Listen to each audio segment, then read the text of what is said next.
We now welcome the number 8 ranked UFC women's strawweight in the world, Michelle Waterson. Michelle, thank you for the time. Of course, guys. Thanks for having me. We will take the first question from Gabriel Gonzalez with Cageside Press.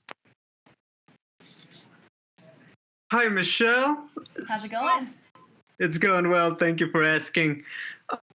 People are saying that there's beef going on with you and Angela. Is this true, or did I miss something? I think you might have missed something. I don't know. If there is, I don't know about it.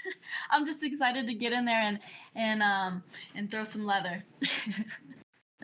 Yeah, I was gonna say, it's like, I know you guys did the video together. I think a lot of people love the Don't Rush challenge with yourself and all the other women of MMA. Can you talk about how that one came together in the pandemic? Here's the thing, guys. Like, we're in the hurt business. You know, the objective of the fight is to inflict the most damage. There's no way around that. And so I guess in that sense, both of us want to win. But at the end of the day, we are more alike than we are different. We have more similarities than we have differences, and so we can bond and try to share some positivity in the world in that sense as well. And I think that it just goes to show you our sportsmanship and our respect for one another in this sport. You're coming off a close one against Carla Esparza. What did you take from that fight to help you grow as a fighter when you went back to the gym? To not be so hung up on strategy. I think that it's kind of hard to say. It's always going to be those shoulda, woulda, couldas. And what I understand is that everything happens for a reason, and I had to come back to the gym and understand to not leave it in the hands of the judges.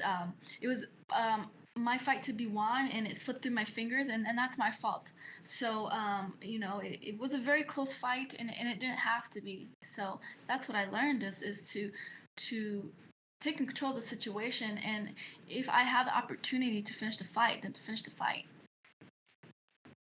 So, Michelle, we know you're very popular, and being even 0-2, I think a lot of people say, Karate Hottie isn't about to be cut from the UFC. But, is there pressure? You don't want to get that third loss in a row, obviously. Is that in your mind, or how do you separate that when you're in camp? It's not in my mind. My mind, all camp is just to improve and to get better and to unleash what I have inside of me. I've been fighting for over 13 years. I've been doing martial arts for over 25 years. I mean, it's insane that I don't go in and step into the octagon and unleash all of my tools. And so that's just what I've really embraced. This fight camp is to love what I do, to go out there and utilize all the tools that I have, and to not restrict myself from any of it, because it is MMA. I'm not just a stand-up fighter. I have 9 submissions under my win. I have an amazing world-renowned wrestling coach. I have an amazing husband who was an amazing boxer in his own right, who's been sharpening my tools as a boxer. So I have all these tools. I'm just gonna let it all out. Final question: what does Angela Hill bring as an opponent? I think Angela Hill is hungry. I think that she has a lot of grit. I think she's riding on this momentous string of fights that she's had. She's a volume striker, and she's game. Those are the things that she presents, and those are the things that I'm ready for. Thank you, Michelle. Good luck. Thank you. We will take the next set of questions from Ezekiel Berganzi with Super Luchas. Hello, Michelle. How are you? I'm good. How are you? Fine, thank you. So, how do you feel now that on short notice you became the main event of this evening? It's really exciting. I am grateful that the UFC put trust in Angela and I to put on a show strong enough to uphold the main event, and I know that we will deliver. The strawweights always deliver. And what adjustments did you make on your game plan after your last fight? I think it's just to let it fly, honestly. Sometimes it takes a couple of fights for things to come out that you've been working on, and every fight I learn and I grow and I evolve as a fighter, and I allow my weaknesses to become my strengths. So when you're fighting in the sport of MMA, there's so many things to focus on, and so I just focus on being the best mixed martial artist that I could be. And you and Angela both come with losses, so I really expect that you know are going to fight really with this hunger of winning. No, so what kind of fight do you expect, taking account this fact? I think you hit it on the nail when you said that we're both really hungry to get back in there and get in the win column, especially after those controversial fights. And that's what it is. I'm hungry and I'm looking to fill my belly with that W. And so I know she is too, but I'm starving. Well, thank you very much and good luck on Saturday. Thank you. And we will take our next questions from Danny Segura with MMA Junkie. Hey, Michelle. Just last weekend, we saw Alistair Overeem, a veteran of the sport, say basically like he was understanding that he was on his last title run. You're 34 years old. I know you're still in shape and still competing with the best. But I'm wondering, do you kind of feel like that? Do you feel like the clock is ticking for you here and you got to turn things around? Or do you see yourself still having a sort of long career? I found myself falling into the trap of trying to look ahead and trying to map out my journey. And all that does is distract me from being in the moment. And so right now I'm in the moment. My focus and mission is to beat Angela this Saturday. And that's what I'm focusing on. And, martial arts will always be a part of my life regardless. But I'm not looking past Angela. My focus is this Saturday. And speaking of Angela, her last bout was pretty controversial. I'm wondering if you got to see her last fight, and what did you think of it? Did you think that she got wrong there in the decision? Do you think she should have won that fight? I think it depends on the type of style you like to watch. Do you like to watch a striker, or do you like to watch a grappler who is constantly putting forward pressure and controlling the cage? It really depends. That fight could have gone either way, the same as me and Carla's fight could have gone either way. So I think that's probably one of the reasons why they matched the two of us up. So I'm guessing you thought she won since you're a striker and you like watching striking, or no? I know I'm the karate hottie, but I wouldn't consider myself a striker. I would consider myself a mixed martial artist. And I have a lot of wins by submission. So, like I said, that fight could have gone either way. I did watch it back and turned off the commentating. And I thought that Claudia did enough to win. And Angela recently entered the rankings, but a lot of people, even Claudia Gadelha, after the fight, said she was very underrated, and she's actually been among the top with for quite some time. Do you feel that way towards Angela? Do you feel like maybe she's a bit underrated in her career? I think that Angela has done an amazing job at climbing up the ladder and taking fights and doing what she has to do to get noticed. She's a scrappy fighter and a volume fighter, and her skills have only been improving since she's come back to the UFC after becoming champion at Invicta. I never underestimate any of my opponents that I step inside the cage with. All right, thank you, Michelle. Good luck this weekend. We will take our next questions from Van Tate with KRQE News. What's going on, Michelle? Hey, Van. Good to hear from you. Yeah. Well, hey, so since you guys got bumped up to the main event, and I know you're excited about being the main event, have you had to guard against like being too pumped up? Like just let it be the main event, just treat it as a regular fight. I think that's kind of my MO anytime I come to fight for fight week is, regardless of its main event, first fight of the night, a fight in the back alley, or amongst a million fans, when you step into the octagon, it's just you and your opponent across the cage, and that's always been my go-to when it comes to how do I approach the fight. And then each training camp has its own feel. How did you feel with this camp and as you head into this fight? It was an amazing camp. I felt the fire in my heart grow each week, and I'm ready to just unleash, go out there and have some fun. And what do you think you have to do to be successful in this fight? I just have to be myself. Go out there, bite down on my mouthpiece, and let it go.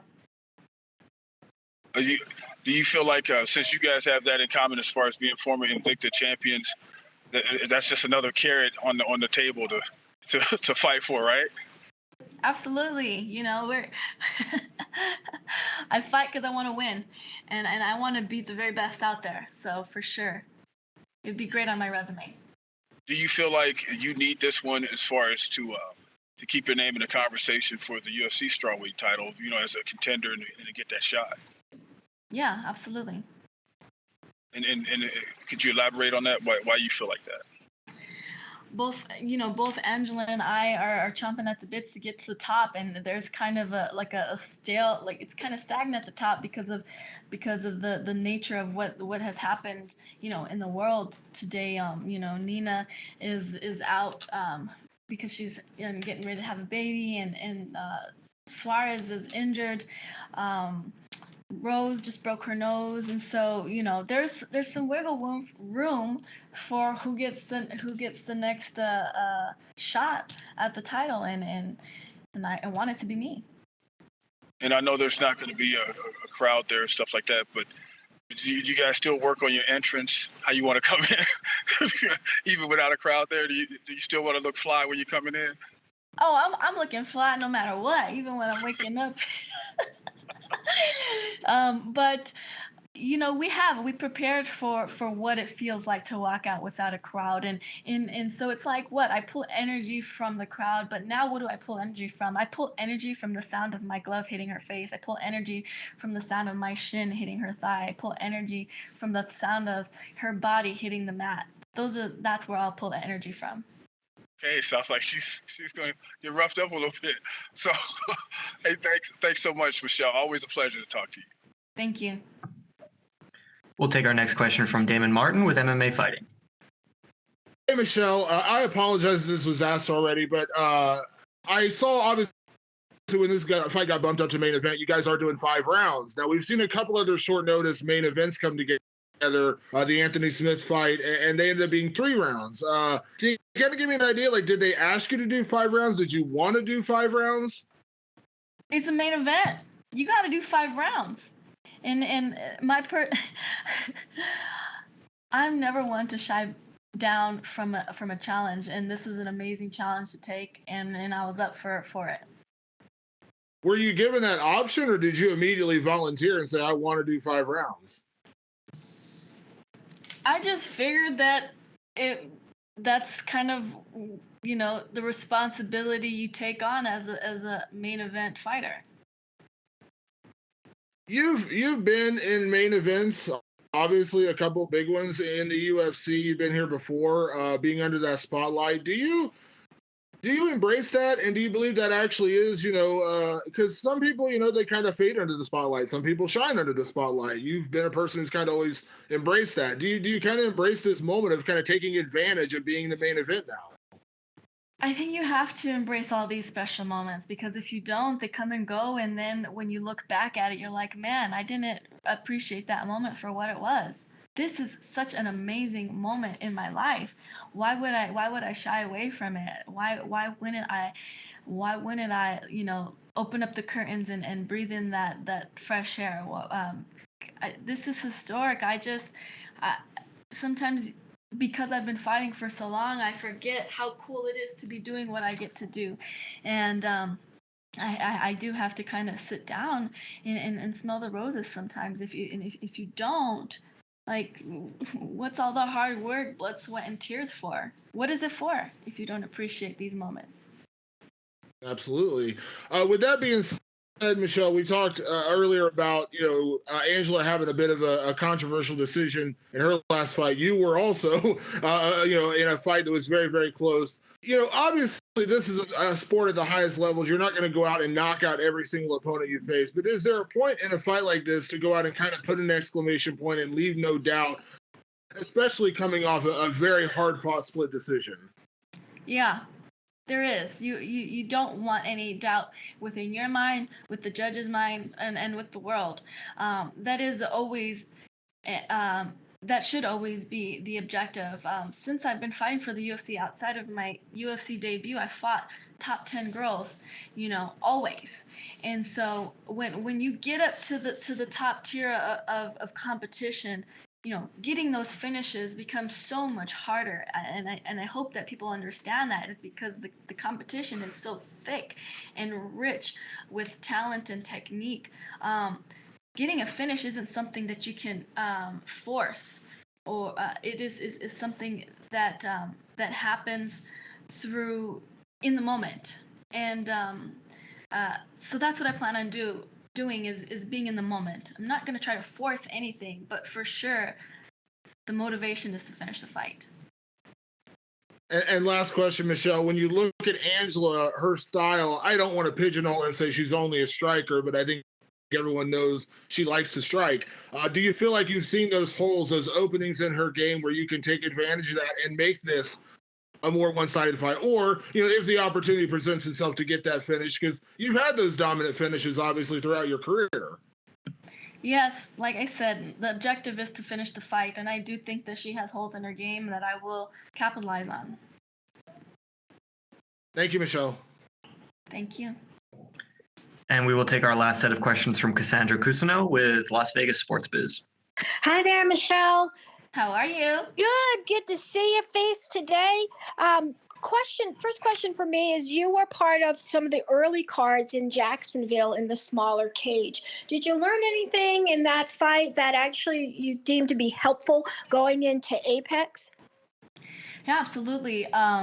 Just kind of being comfortable with the idea that there isn't a crowd, being comfortable with the idea that I could hear my corner and she could hear my corner. Understanding that I had to draw energy from different places other than the crowd.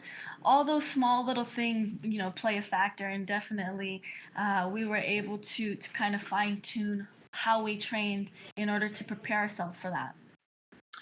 Second question is, in addition to some adjustments you've had to make in your career due to the pandemic, you're also a mom of a young daughter.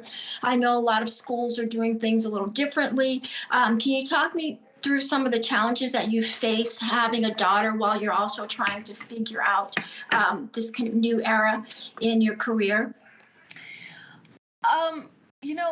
There's so many things that happen in my fight career that I learned that I can then transfer over into life lessons for myself and for my family and for my daughter.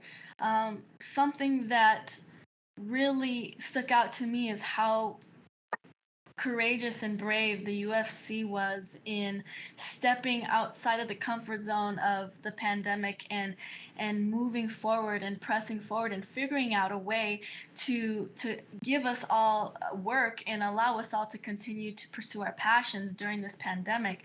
It really inspired me to instill that within my daughter. Okay, this has happened. This is out of our control. So now what can we do to grow from this versus allow it to make us submit to it? There are always going to be problems in this world, and you have to figure out as an individual, how are you going to deal with this problem and how are you going to overcome this problem?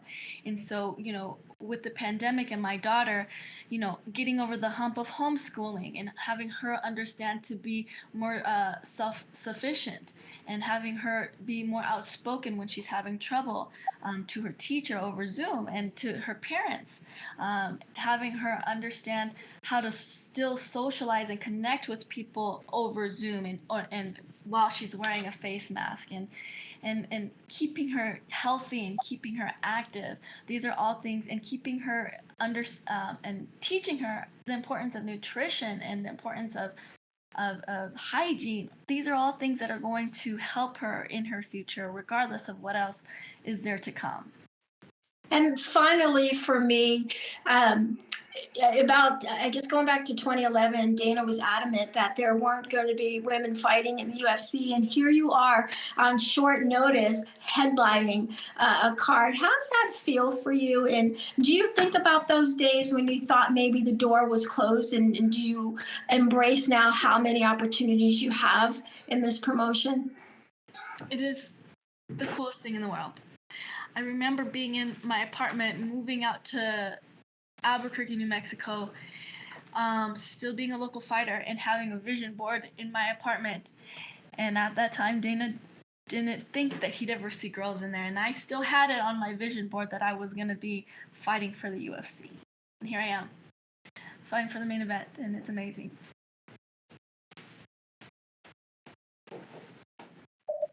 Thank you, Michelle. Good luck Saturday. Thank you. Thank you, Michelle. That is all the time we had for you. Thanks, guys.